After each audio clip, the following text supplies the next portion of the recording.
Okay, so we're gonna, just as I said, rear view mirror, we're gonna take a look at a couple things that occurred in 2017, mainly because they tie over to some things happening in 2018. There's a new refrigerant law. A lot of people are aware of it, but many people are not, based on the amount of calls and emails that we've been receiving here in our Leesburg offices. There's a change to ASE test windows. We'll get into that. Some changes to the L1 and L1R exams. A new exam is born, the G1R. We'll talk about that. And we're also going to provide a little bit of an update on our new computer-based testing platform. And we're going to give a mild introduction into the NATEF truck standards that have been revised.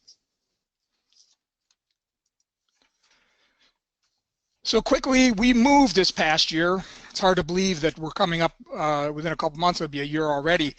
We post this to you and advise you of this because of the fact that, again, we want you to be aware of our new mailing address, so we posted it there on the screen. But really, beyond that, the customer service number, the fax, and so on and so forth that goes down towards the bottom of the screen that I'm sharing with you right now, that has all stayed the same. We've brought that with us. So just want to reinforce that part. Again, new mailing address, new office, but as far as communicating with us, that remains largely the same.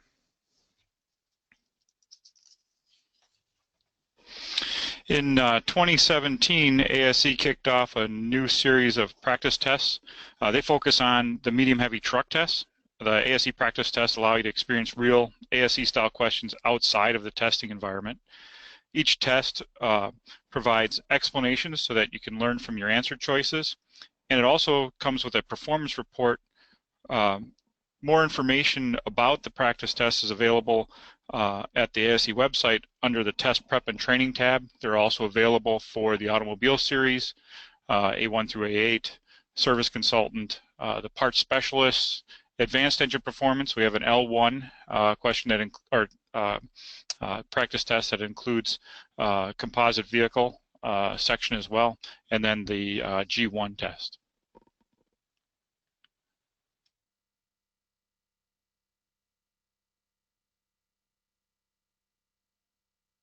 All right, so in 2017, way back in August already, we introduced a new computer-based testing platform that provides what we think is a better interface for end users, and we'll pinpoint some of that here shortly. But mainly there's some visual improvements, enhancements that are above and beyond with what we had before as a test interface. And so I mentioned them here. We got highlighting, strikeouts. Again, I'd like to show you these things. There is a demo at ase.com/ASE demo if you have not seen it yet. Don't worry about jotting down the URL. There is a resources page that's in the handouts of this webinar that you can download, and it's listed in those resources.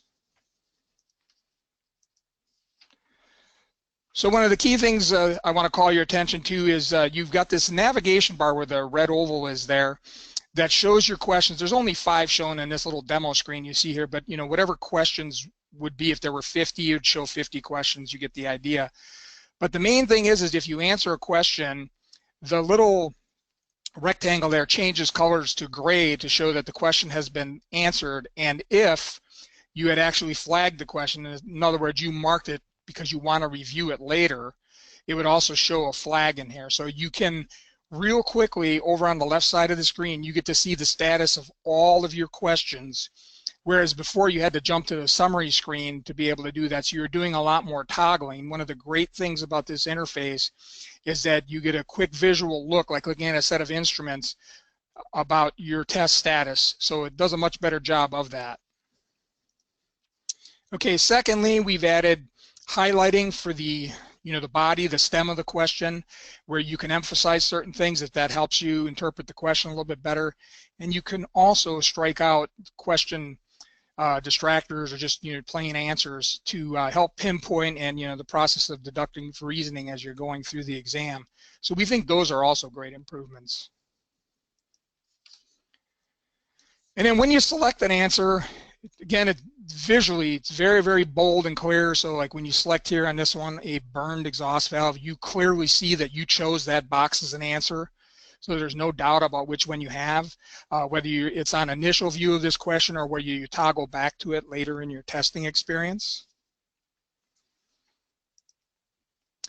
And then we've also added this progress bar, which shows you and gives you an indication of where you're at in the test at all times. We think that that's pretty important. Now, mind you that the progress bar doesn't mean that you've got questions right or questions wrong. It's just sheer progress in the overall exam from beginning to end. All right, so one of the current events things that's going on right now as we head into 2018, one of the most newsworthy changes headed your way is the upcoming sales restriction on refrigerants. It goes into effect at the beginning of the year and essentially extends the sales restriction that originally was put on R12 way back when in early 90s, and now it goes on to other refrigerant substitutes. It adds additional importance to having Section 609 credentials, which are already required for motor vehicle air conditioning service. So we want you to be aware of that.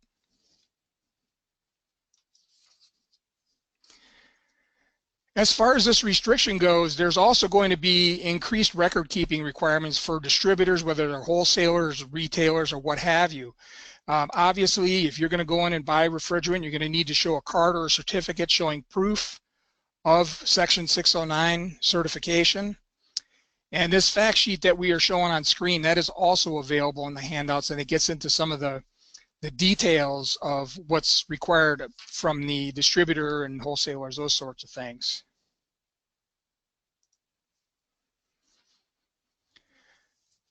So just to reinforce that, ASE's Section 609 program has always been EPA approved ever since day one when we started doing this in the early 90s. It continues to be so to this day. It can be taken in paper format, can also be taken over the web. The cost is the same either way. If you take it online, it gives instant results. You can take it at our learning management site at asecampus.com. And as of this day, and I say stress that as of this day, EPA does not require recertification. However, that may change in the future with some of the developments that are going on in the industry. So again, it currently doesn't require recertification, but and again, it may change in the future. Now, if you've taken this in the past at some point, at least from us, we do have, if you've lost your certificate, we do have a duplicate credentials form that you can get right off of that site and order it.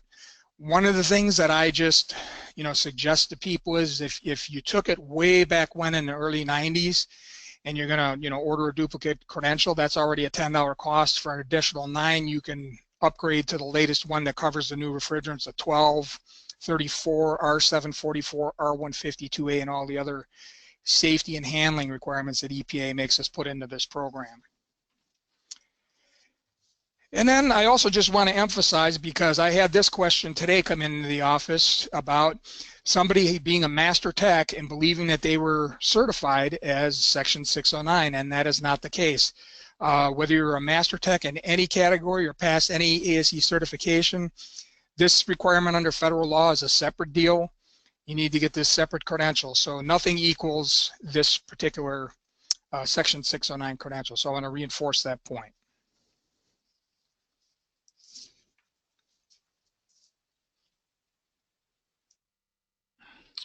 So starting in 2018, ASE will change the testing registration windows. So currently we're in this fall window, the one highlighted here in yellow, September 1st through November 21st. Starting winter will start December 1st, this one-off window, December 1st through March 31st. These windows are where you're able to purchase your tests. That's the only thing that you're restricted. This is everything outside of these dates are off times or our maintenance windows where we're working on things behind the scenes and you can't buy tests. So winter starts December 1st. You can purchase tests December 1 through March 31st, 2018. Then starting spring 2018, our test window there begins the 10th of April. Summer then and goes through June 30th, and then summer starts July 10th through September 30th, and fall October 10th through December 31st, and so on. So the windows have just shifted. Our maintenance windows are now at the beginning of each quarter for the first 10 days.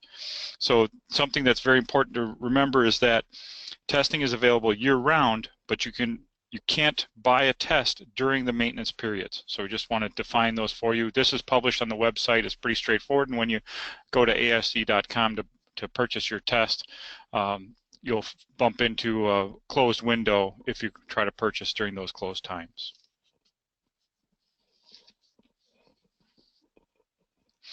So a reminder that although test registration windows for 2018 have changed, scheduling and testing appointments hasn't.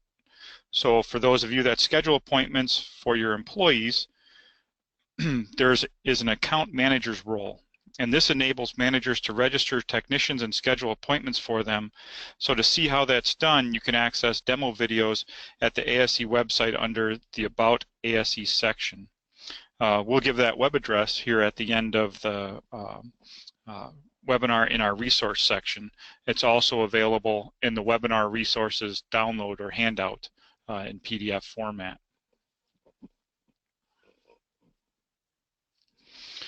In 2018, we're launching our G1 auto maintenance and light repair recertification test. It's been 5 years since the G1 auto maintenance and light repair test was introduced, so with that in mind, we had to come up with or introduce the recertification test for those folks to be able to recertify. That debuts on January 1st.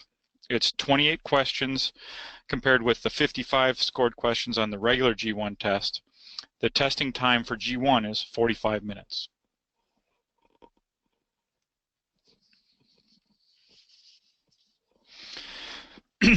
Starting January 1st, 2018, the testing appointments for the regular automobile advanced engine performance specialist test will increase to 150 minutes. The number of questions remains the same as before, 60 total with 50 scored. Half of the questions in the scored section, 25, are based upon the composite vehicle.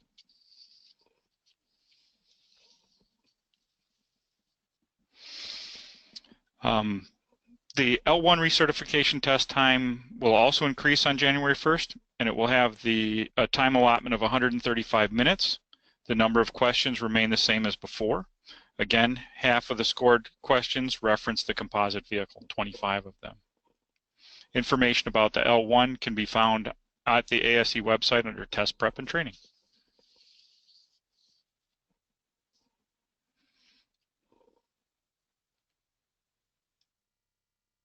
So we mentioned the rollout of the new testing platform earlier and showed you some of the features and benefits of it.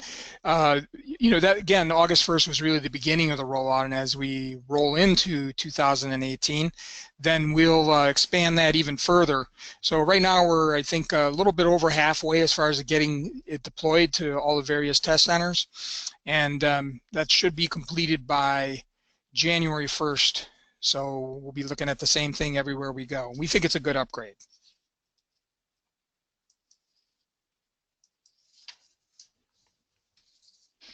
During 2017, there was a focused effort to update the program standards for the medium-heavy truck.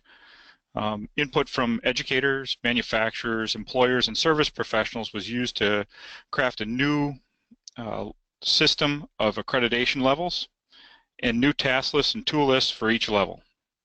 So NATEF will be making more announcements about the details soon, but here's a brief rundown. So a major announcement will be on January 1st, 2018. Materials will then become available on the NATEF website. The 2014 standards will be phased out. Applications under the 2014 standards must be submitted by May 31st, 2018. On-site visits need to be approved by September 1st, 2018, and the final approval of any program trying to accredit with the 2014 standards needs to occur by December 1st, 2018. All applications that come in after May 31st, 2018, they have to use the new standards. And Dan, I think it's fair to say that, again, this is just a preliminary announcement at this point, that there's going to be other details and some things may be subject to change going forward on this. I don't think there's much for change. It's been approved by the NATEF board, so not much change going to occur, but the phase-in and the documentation and that information will be coming along beginning of the year. Okay, great, thanks.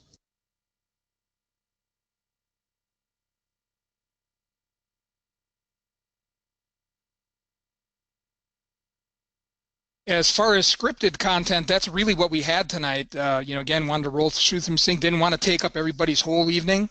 However, we are open to taking questions on what we've presented here this evening, and and any comments on anything else. So with that, anybody out there got anything on their mind?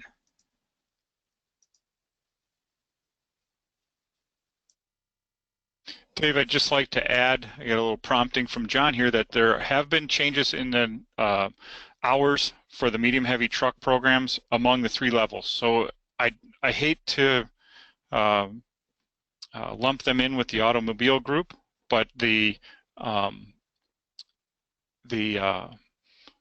it's very similar to automobile in the 3 levels. The hours are different. The number of program hours recommended for each level is different. So are the task lists and the tools, and you can imagine that. There is a comment here from Jim. Jim said that he really likes the new testing program, and he has taken it, and the ability to line out questions for him he felt was very helpful.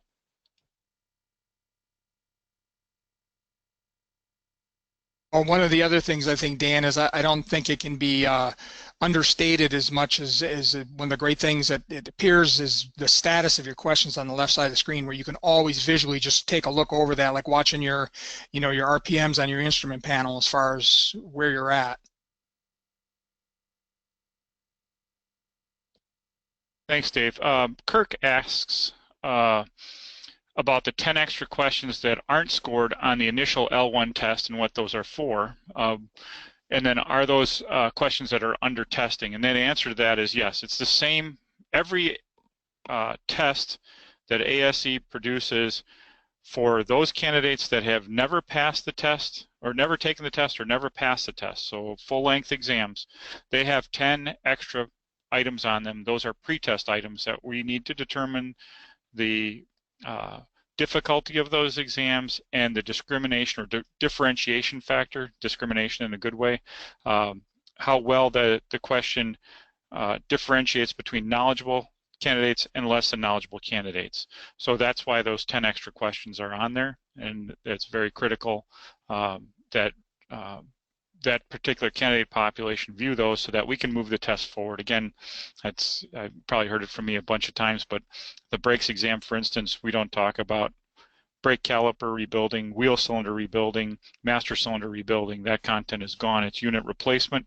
So that content, while gone, there is new technology that has been introduced into braking systems, stability control, traction control, intervention systems. That content needs to be approved by the candidate population for difficulty and differentiation before it can be included in the test, because every test is built to a specific bar or level of difficulty as determined by the technical committees of working professionals that produce that exam.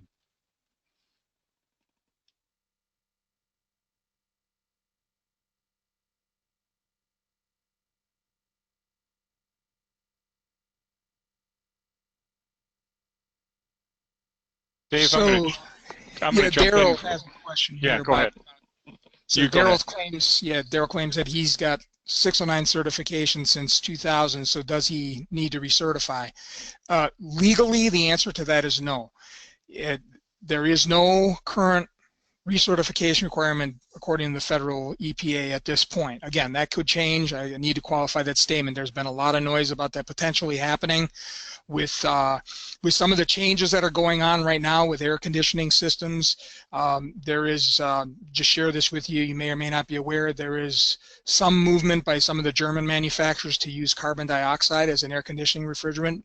Daimler is making several models with it right now. I just read something here within the last 10 days that certain Audi models have it, and Volkswagen is also working in that direction.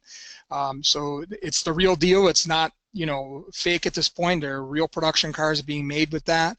They seem to want to go that way because of, the benefits of it being a non-chemical refrigerant. If that happens, because it operates typically at 10 times the pressure, then we may see them up the ante on the recertification. But right now, your 2000 credential is still good. Dave, there's a question here from, I lost it here. Jim. Jim asked about the G1 recert, maintenance, auto maintenance and light repair recert. Since it's not available until January, he asked if there was availability if he registers soon. It is listed on the, it is included in a list of tests available from Prometric when you go to sign up for tests. So my assumption is that you can purchase it if you are registered. It just won't allow you to schedule an appointment until after January 1st.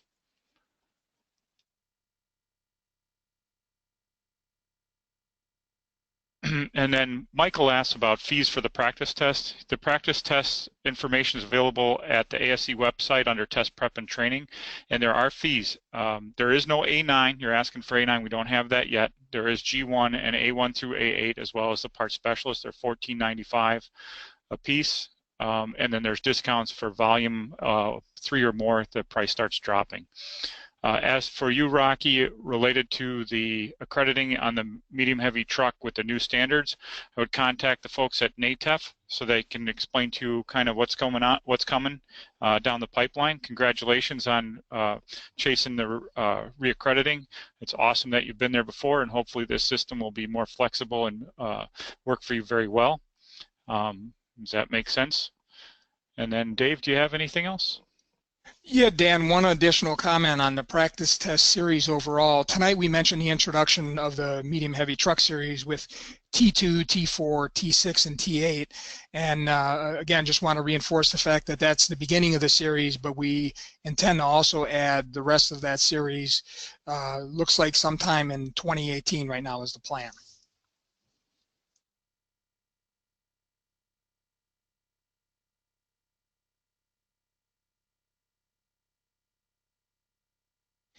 Dan, do you see anything else?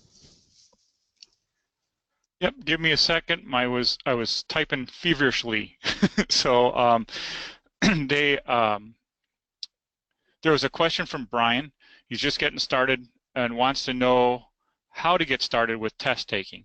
So Brian, one of the resources that ASE has is a compilation of many test preparation videos, webinars that we've produced in the past, available at YouTube under the channel ASE Campus.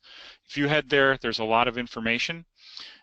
Dave, in the end here, Dave, do you have, I will contact you through here and send you an email with some other information and areas to focus, but always, if you're on the automobile side or medium heavy truck or any of the mechanicals, focus on electrical. That's very important. It's a really common theme on all of the ASE mechanical tests.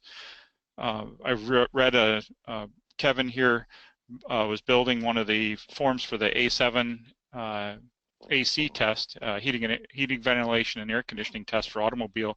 And when I was reading it, I noticed that it had a pretty significant volume of questions that had electrical as their theme. So I think that that's a key hint, focus on electrical. So let me stop there and read a couple more here, Dave. I'll be right back. Yeah, Daryl posed a question here about carbon dioxide systems, about reading or hearing about the fact that they've had evaporators leaking with these systems. Evaporators leaking is something I am not aware of. I just will say this much now. You know, first of all, I'm not a representative of any of those companies that I mentioned, but I do keep up on what's going on and read some of the overseas journals on what's going on. I haven't read anything on the evaporator problems. The CO2 systems to date are a co-engineering joint effort between, right now it's Daimler and Sanden. Okay, you're all familiar with the company Sanden, Japanese resources in this case, with the development of the compressors for it. They are the compressor supplier. I don't know what will happen with Audi, and I don't know what will happen with VW, but I do know that that's the case with Daimler. A lot of people are very skeptical about them being able to provide the cooling capacity. Apparently they seem to believe that they've got this figured out. There are no standards yet in the US for it. We don't even know if these cars are going to make it to this side of the pond. That's all very sketchy information. It's not unusual for a manufacturer to have multiple refrigerants in their cars, despite what standards might say. So they might go ahead and have the cars that come stateside here using 1234. And I continue to monitor this, as do many people in the industry, so that's about the best of my knowledge right now on the CO2 situation.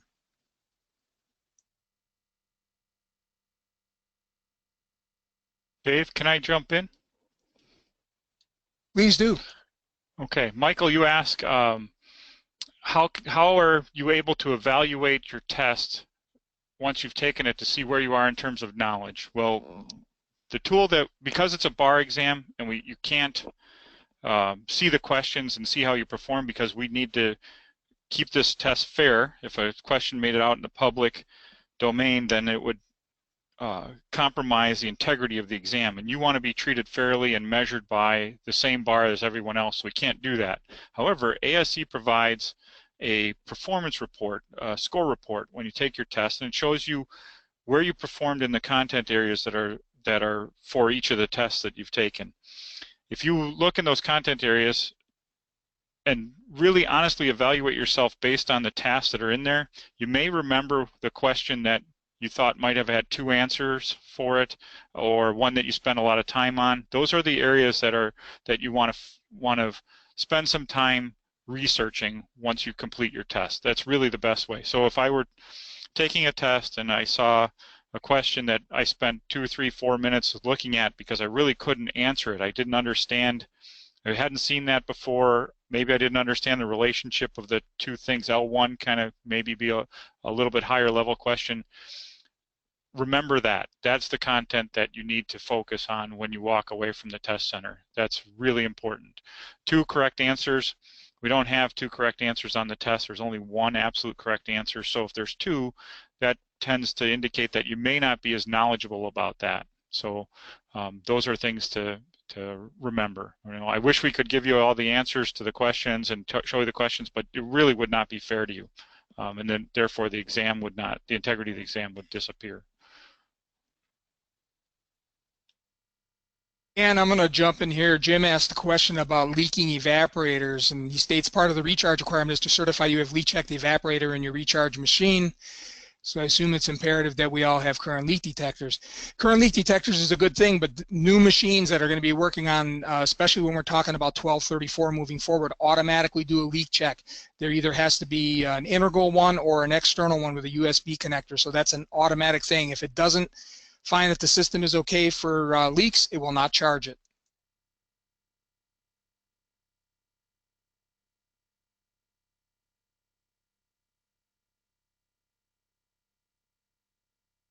Well, Dan, why don't we go ahead and just wrap this thing up at this point. I want to thank everybody for joining us and allowing us to share our content with you. We wish you a great Thanksgiving holiday coming up here and moving forward.